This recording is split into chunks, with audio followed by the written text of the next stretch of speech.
Welcome, everyone, to Enterprise Tech Content Creators Podcast. So, in this podcast, we're going to talk to content creators who are making content specifically for social media in the enterprise space.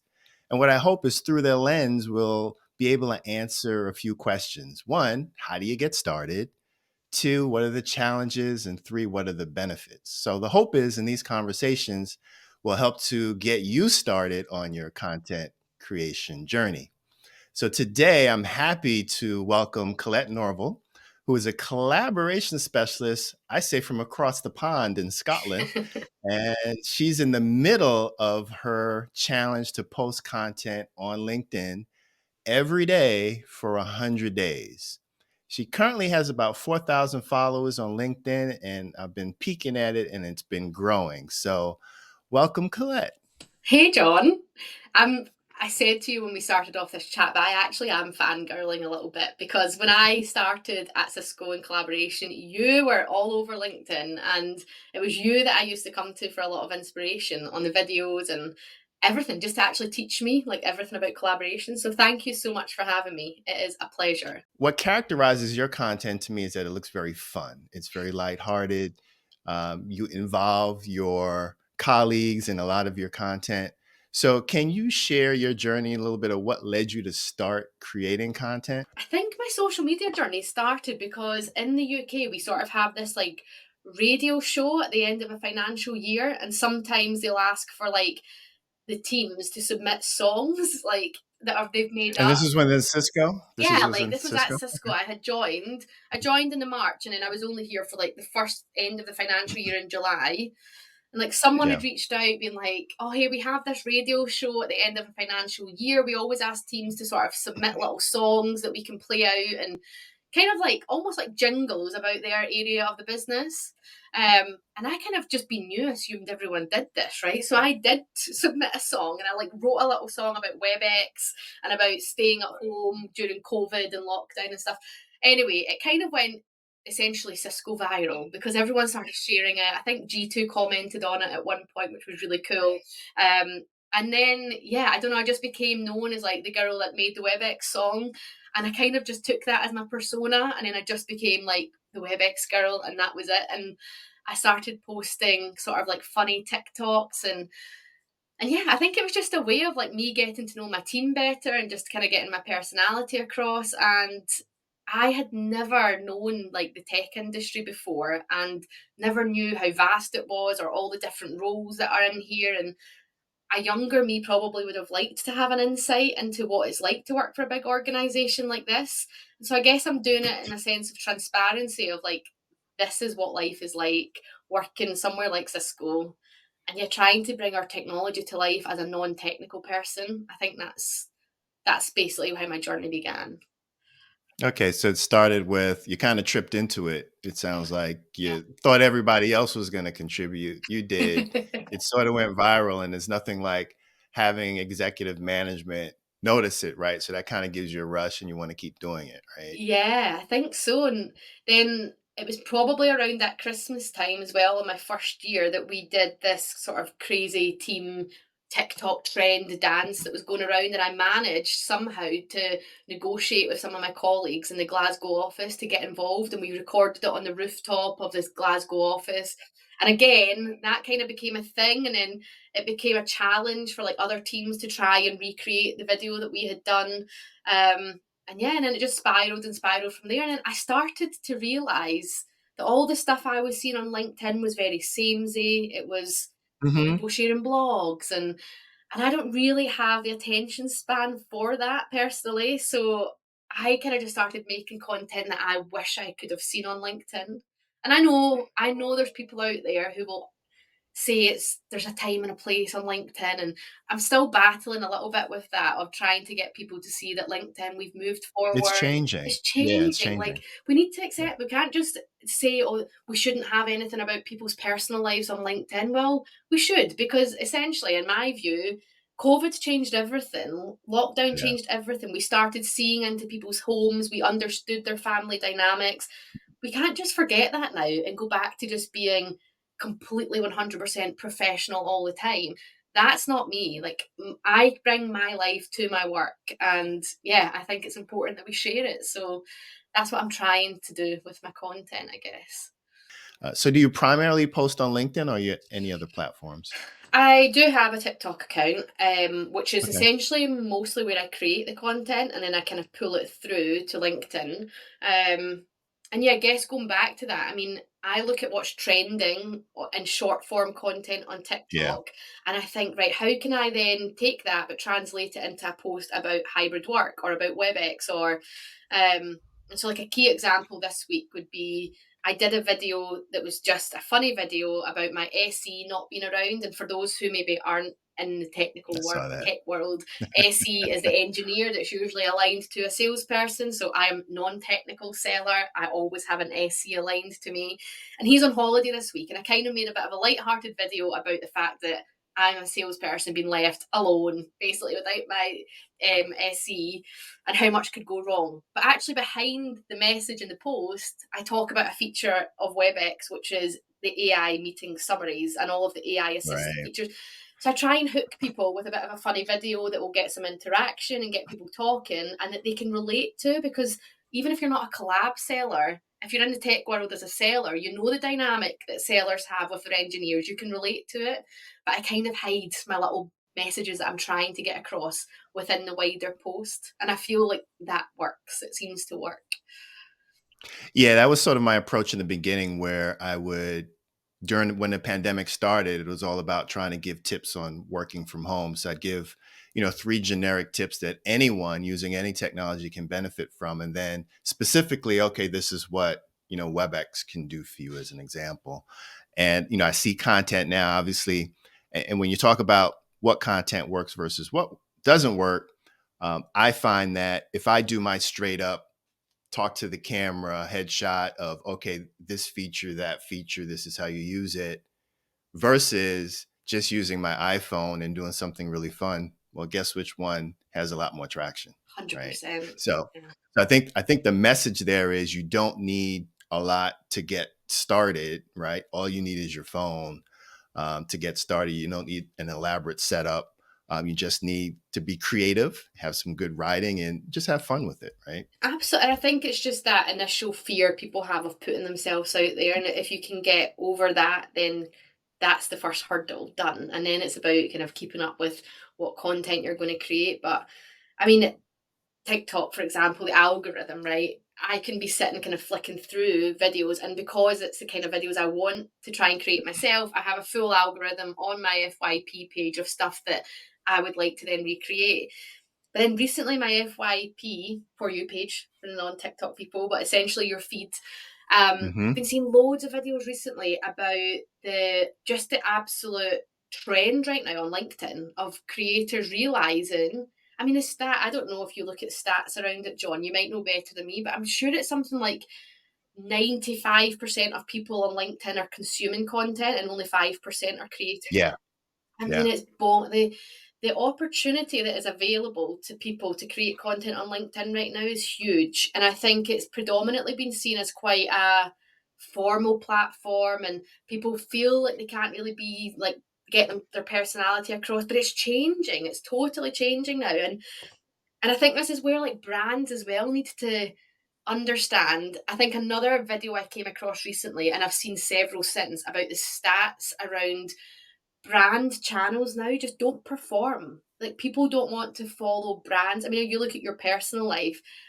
I mean, I do follow some brands, but for the most part, I find out about brands through content creators, through influencers. And hmm I think the way that branding is going now is, and maybe large organizations need to sort of capture it quicker to keep up, is get your people talking about your business. Your people, they're the right, people on the ground, they're the right. people that know it inside out. They are, it's like everything that they say is real, it's transparent, it's, yeah, I don't know. I can't believe more businesses don't do it. And for the record, no one's ever asked me or pushed me or told me to ever post on LinkedIn. I do it off my own back because actually it's a part of my day job that I like. It's the what it's Yeah, I really enjoy same it. here. It's my passion Yeah. project. But I'm really amazed at more.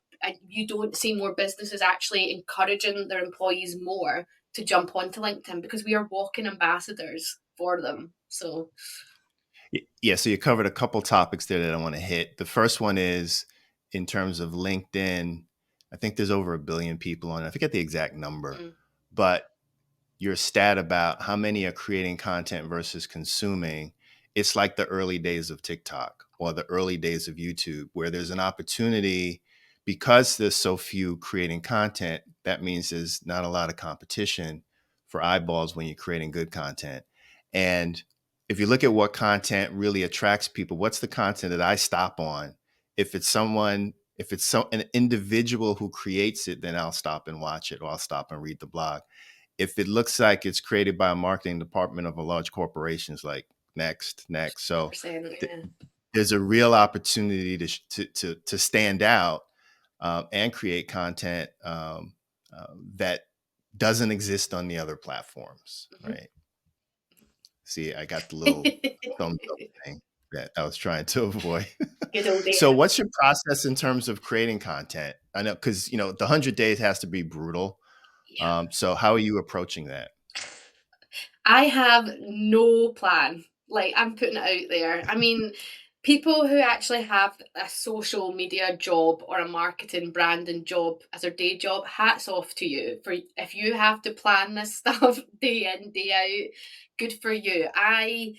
Basically, I'm working to about a 5 day ahead process at the minute, where in my diary at work, like my calendar, I kind of like just put a little, like, I have my number of days I'm on, and then I'll just put Hmm. like a word or a topic or something that I think I want to cover that week, and I'm winging it. I'm winging it every day. I kind of have some TikTok funny short form videos saved just for a rainy day in case I don't have anything else to say. But for the most part, I'm doing it around what am I coming up against every day at work? Like, what sort of events Yeah. have I attended? Or maybe I've spoken to a customer that day who said, "Oh, I didn't know Cisco did that," and I'll be like, "Great, that's my post for tonight," because this is a reality. Like, if that's one customer telling me that, best believe there's another 10 out there that I'm not speaking to that also don't know that we do that thing. So let me just get a little video out there, educate them, and yeah, it's basically to the kind of couple of days ahead. I'm thinking about stuff, and even things like it helps that I travelled recently for work, so I have a bit of content to do around working hybridly on the train, Right. which then leads into a little bit about sustainability, which I can then turn into the WebEx sustainability story. So I kind of join the dots a little bit based on what I've been up to. But I've definitely found that I think about what I like consuming, and maybe that's on TikTok, which maybe is a different vibe to LinkedIn, but I can now see it transitioning quite a bit. And a lot of people will tell me the stuff that people have found me from have been like my days in the life content. What is it like to be a working mum, 2 young kids, busy life? How does hybrid work fit in? And I don't even talk about technology in it. I just show it. I show how I'm using Yeah. it, how Yeah. I go to nursery and I'm on my phone on WebEx. I come home, I join my calls on Desk Pro. I jump in the car, I'm on AirPlay, on a call, driving to the office. Like, people don't really want to be sold features. They don't want to be sold products. They want to be sold, like you said at the beginning, a story. They want to see how people are doing it. And the amount of direct messages that I have had, not just from working mums, but working parents in general, saying, like, thanks so much for shedding a light on what we do inside and outside of work, is like, it's so nice. And I really love that feedback, and I think so many people would love to be able to be like, this is how busy I am and this is how I'm juggling it. And I think people relate to it because it's just reality, I guess. So I wanted to talk about impact and how you measure success. But before I even get there, some people may be curious about, we talked about you can just use your iPhone to record Yeah. content. Uh, there's programs out there that you can get pretty sophisticated with how you present your content. Although the process to do that is pretty simple once you get started. So, can you talk about what you use Mhm. to edit and put together your content that you then post? Yeah, sure. So I would use a few different apps, I guess. The majority of the time, mostly I'm creating on TikTok because Mm. it's for a normal average user, it's free. There's no subscription. You can edit. You can jump on trends. You can use the sounds, although they've kind of taken away a lot recently. Mm. But yeah, everything that you need in terms of short form, catch an audience like content can be done on TikTok. You can use the green screen filters, put something in the background, a video running that you talk over. Those types of content do really well. So TikTok mostly. The other one, which is similar to TikTok, would be CapCut. Don't know if you use that ever, but Yep. again, it sort of plays into like the memes side of TikTok and fun content creation. But I use that for a bit of inspiration, but also for editing. Um, there is another one that I use just for kind of editing on my phone on the go, which is Splice. Don't know if you've used that Mm. before. I haven't used that It's one. essentially just for movie editing. Like Yeah. I actually can't remember if I now pay for a subscription for that. I potentially do. Like I think some of the transitions and stuff you need to pay for, but it's not much. It's Mhm. like equivalent of a couple of dollars a month. So I use Yeah. Splice, and then basically like Alexis, I swear by Canva. Anything that I'm creating in Yeah. terms of carousels on LinkedIn, Canva all the way, and I do pay for the premium subscription or whatever for Canva because I think it's worth it. You get access to a lot more templates, a lot more Mhm. kind of features. So, I mean, Canva, yeah, it's so and people might be like, "Oh, I'm not a graphic designer and I'm not good at this stuff." Canva is so simple to use, and I highly There's so much content on so Canva that you much. can do tons of things. I subscribe to Canva as well. So I actually, I'm usually a freemium type person, but I actually pay for a subscription on Canva. Yeah. Like you mentioned, CapCut. CapCut used to be free, but I think like 6 months ago they started offering premium things that you need to pay for. Oh, okay. CapCut is the same company from TikTok, right? So it's their editing platform. Oh, And the nice thing about CapCut is you can use it on a laptop as well as on your phone. So if you feel more comfortable editing on a laptop, CapCut you can use there. there you go. And for me, I'm old school, so also use Final Cut Right. Pro Okay. as well. But yeah, there's a lot of tools out there. I think the point here is that you don't need to know a lot to get started. The best way is probably just to use TikTok, right? Oh, If you're going to do 100%. vertical form, just to Yeah. get started. TikTok or Reels on Instagram. I'm not a huge Instagram Yeah, user, I have to say. I tend to just build on TikTok, but yeah, Reels is all the same. I mean, shout out to anyone as well at Cisco or anyone else that has access to it, but Vidcast as well. Like the only issue with Vidcast I find is like obviously it doesn't go on like your vertical way of right. filming. But if you want to get started in terms of just getting your confidence up and wanting to get a message Yeah, across, start using Vidcast. Like it's great. It's a great way to share yeah. your message. Yeah, I think that's a great point. So with Vidcast, and I plan on doing another video on Vidcast because they've come a long way Yeah, over the past year. If you just want to be able to sit in front of your laptop and start to record, and then just take that link and post it. And then what you can also do with Vidcast, you could put like a poll in there too. So if you want feedback during that video, you can get that. So there's a lot of good things that you can do. yeah, I'll probably do a whole nother segment on, content creation tools and how to get started because I yeah, think some folks may be a little hesitant or a little afraid on the technical requirements to do that, but yeah. it's easy. I mean, I think just quickly on that, I'm not an expert by any means on the algorithm of LinkedIn. I've yet to crack it. I don't really care too much to crack it. I'm not That was my next question well. is about metrics, right? It's Yeah, it's not my full-time job to post on LinkedIn. So like I know that a lot of right. creators it is their full-time job, so it's up to them to understand the analysis and like to understand the algorithm. I don't quite understand it all. What I have found is any time that you're linking out of LinkedIn, it doesn't like it. They don't like it. So it does not like it. So that's where sometimes vidcast, whenever I've done a vidcast, Right. I tend to download the That's right. MP4 of my vidcast and upload it as a like actual real native file in LinkedIn because as soon as you start linking away from the platform, like most Yeah. platforms, it doesn't like it. So that's a top tip that I've realized. If you are wanting to link to something, I'd post your post, stick your video in it, and then link in the comments. So That's what I've done. That's what I've done. Yeah. I find the same thing when I post a YouTube video and put the link in the post, it doesn't do very well.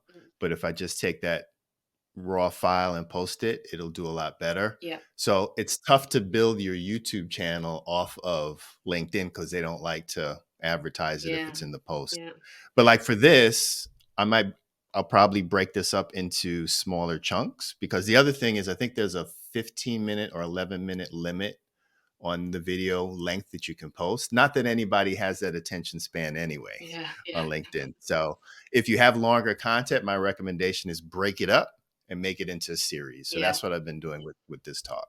How you measure success isn't so much on, well, let me ask you, how do you measure success of a post or the content that you're Yeah, posting in right. general? So I mean, you could look at it in data, right? And I don't spend a lot of time analysing, but I do obviously jump into analytics of a post because I want to understand what is reaching the right people, what's not. But it's honestly right now in this 100 days really hard to tell. I mean, it's just luck sometimes. Sometimes a post does well and I don't know why.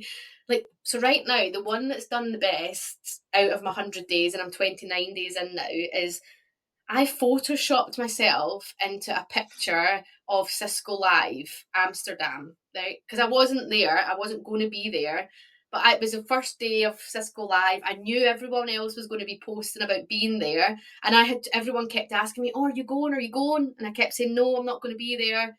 And I don't know why I woke up that day and thought, "Oh, I keep seeing all these pictures of other people in Amsterdam. I'm just going to."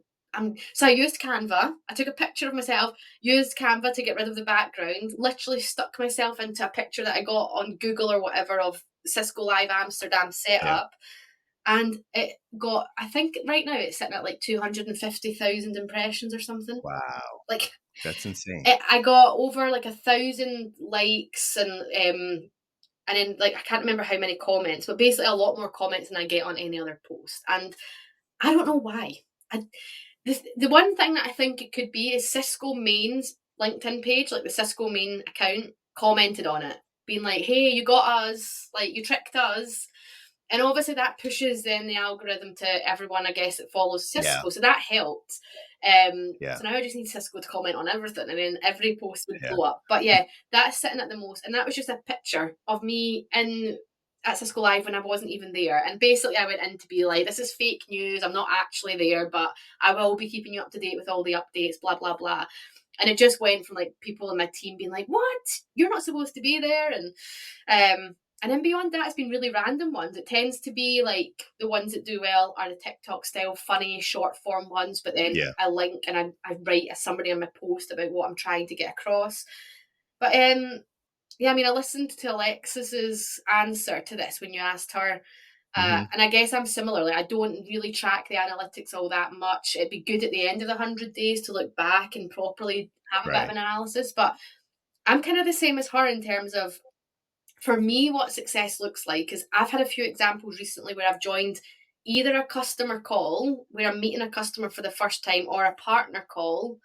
And as soon as I join and my camera is on, I'll kind of see the clogs turning and Yeah. They're the like, cogs are like, hmm. "I feel like I know you." And then it'll be like, "I know where I know you from. You showed up on my LinkedIn."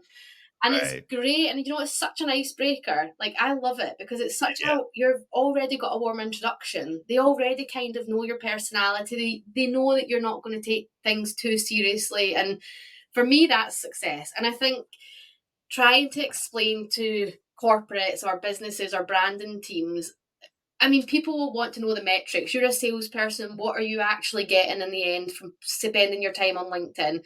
Does it result directly in a sale right away this financial year? Probably not, but it's a long term game. And like Yeah. anytime I go to network now, they'll be like, "Oh, do you know, because of your video, I didn't know I could update my lobby on WebEx," or, "Oh, because Oh, of that your," was the big one this week. That was yeah, the the big one this lobby. week Everyone for loved that everybody. Yeah. one. But it's all these little things. And I sit and talk to like my TSA Barry, and I'm like, there is definitely features in WebEx that we probably don't market necessarily, but they're features that we should be telling people about. And this is a kind of platform that you can share it to a large number of people. So yeah, I think success for me is people reaching out. Like, success to me is like a working mum reaching out to me who doesn't work in tech, doesn't work in Cisco, but Yeah. she maybe works in corporate. She maybe feels like she's drowning a little bit trying to juggle it all, and she just writes to me and says, "Thanks so much for shining a light on the realities of being a working mum right now because it's hard." And I love that. That's success to me. If I can just make someone feel like what they're doing is okay and like it's normal, great, that's success as well. So I guess there's two sides to it. There's the personal me who's doing it for that reason, and then there's a sales me that's doing it for, let's just get our message across to customers in a way that we can reach them on their level. Yeah, I think that's important. The engagement, I think, is why we do it. Not so much measuring the likes or the views. It's those specific examples of how it's helped somebody or it's brought to light a capability that they didn't know about, but you're doing it in a fun way. And people need to be entertained during the day because our jobs are hard, and it's nice to go on the feed and smile with something's that's relevant. So I think that's fantastic. So has Cisco supported or encouraged you in any way? Have you heard from the powers that be in marketing? Uh, I feel like any experience there? yeah, I mean, I guess I kind of do have good relationships with the people who kind of run the social media teams, and so Hmm.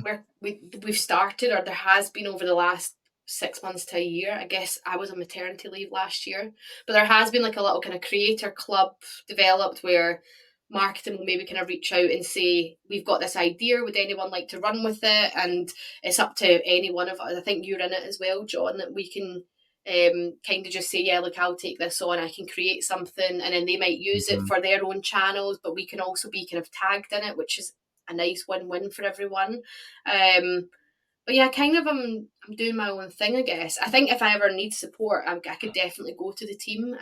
Yeah. I am working on a wider project right now, which is kind of like a bit of a secret right now, which All I'm right. All launching, but right. it's around hybrid work and like a day in the life, and I am engaged a lot with like the kind of the WebEx branding team on that, so that's exciting, and it's nice to have that engagement and have the support for it. So but yeah, generally I'm kind of doing my own thing, which most marketing people don't like sometimes. Yeah, it's a double-edged sword, right? Yeah, In one way, yeah, it'd be nice to have support, but then if you have too much support, then they want to dictate what your content is, and that's not what yeah, this path is really about, right? It's about us expressing in the best way that we know to communicate to an audience that we think is interested in the content that we're producing. So, yeah. it's a little bit of a double-edged And I sword there. think that's just like as a disclaimer, quite important as well, that if you are going to be on social media, either on TikTok or LinkedIn or wherever, and you're posting, whether it's X, Twitter, wherever,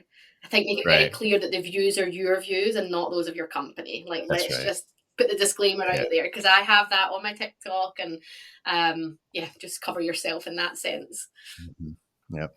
So I'd like to thank you, Colette. This has been a fantastic conversation. I think we've talked about the creation process, how you got started, the challenges of, creating content, especially consistently, right? That's the biggest thing, is to do it consistently.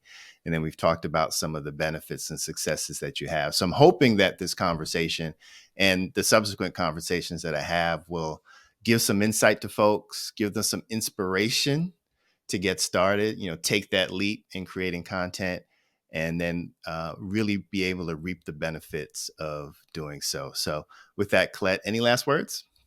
Just do it. It's like the Yeah, same just as do it. running, it's the same as any sort of training. The more you do it, the more confident you become, the more it becomes a second nature. So yeah, there will be, I know for a fact there will be people listening who have things sitting in a draft format right now, who are on the edge of wanting to send it. Just send it. Just Mm-hmm. send it. Honestly, you'll have such a relief afterwards. And at the end of the day, John, there's always going to be people, and I have them on my posts, who will write a little snarky comment. Oh, this isn't for LinkedIn. There's a time and a place. Like, just let them see it. In the words of Mm-hmm. Mel Robbins, let them. Like, you just do your thing, and yeah, be yourself. And that's all we can ask. But do it. Get the drafts sent and go for it. And I'll let that be the final word. Thanks, Colette. Thanks, John. Appreciate it. Bye. Bye bye.